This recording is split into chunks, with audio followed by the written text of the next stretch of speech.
है ग्रुप होता है जो जख्मी को चाहता है, जख्मियों की मरम पट्टी करता है, मरे दे लोगों को दफनाता है इज़हारे हमदर्दी वास्ते, सुआब वास्ते।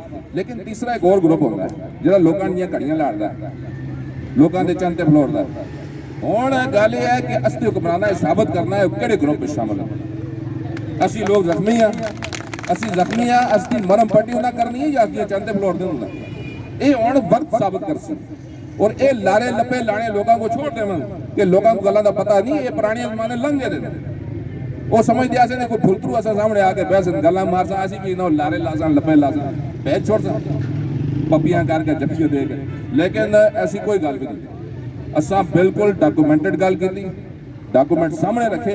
जेडे डॉक्यूमेंट असते अलहमदुलिल्लाह वजीरां कोल भी नहीं, बाकी टेक्निकल लोगों को भी नहीं, वो भी ला के उन्होंने आगे रखे कि सरकार असों पढ़ने पै गई, ये असम गले पै गई, असों पढ़ने पै गए। जनाब पढ़ो, इसमें क्या लिखा था जो जनाबा सुन मुहिदात 1996 तो कहन के 2003 तो कहन के अज तक 2023 तक की जी डिटेल शौकत साहब दसी है, वो सारी उन्हें आगे रखी कि जनाब ये सारिया गल्लां मनन, अलहमदुलिल्लाह सारिया गल्लां मनन, जनाब वज़ीर-ए-आज़म भी सारिया गल्लां मनन। आखिर तुसीं ठीक आखदे हो, कोई झूठी गल ऐसी नहीं है, कोई गलत गल नहीं है, क्योंकि ज़ाहिर दलील है ना, दलील नाल गल करनी होंदी है, दलील नाल गल करदे हैं, कोई छोटे ना मार दे या कोई हवाई गल भी ना करदे, सारिया गल्लां मनन। आखदे नहीं फलां फलां चीज़ां उस टाइम दो।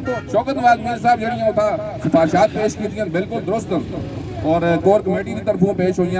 9 लोग आके जुड़ के गल करते हैं, बाकी कोई लोग असते दोस्त पीछे बैठे थे और 9 बुजुर्ग बैठे रहे। असी 3 नवंबर को 8-9 नवंबर को और उस तो बाद 29 नवंबर फिर 3 नवंबर को वज़ीर-ए-आज़म साहब नाल गल हुई है, फिर 7 दिसंबर ये गल्लां बुजुर्गां नाल होईयां।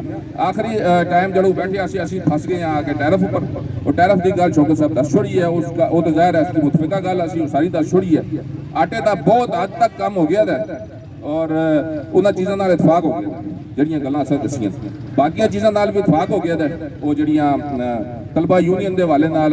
अच्छा बलदियाती वाले मामलात उन्हें आखे असीं जी बलदियाती भी कमेटी बनाई दी है, सारे मुतफिक होकर बह के गल कर रहे हैं। हुण असते जिहड़े काउंसलर वज़ारत उन्होंने दसन के किधर तक गल पहुंची और किस तरह की हुई, क्योंकि ये जो बुनियादी गल है असां उन्होंने कोलों पुछया जी 1 अरब रुपया तुसां पट्टिया है, इस गलत है, वो 1 अरब रुपया को पट्टने का फायदा की है, उसको भी किसी तोड़ लाना। ज़ाहिर है वज़ीर-ए-आज़म साहब बड़ी खुल के गल की, वकीला साहब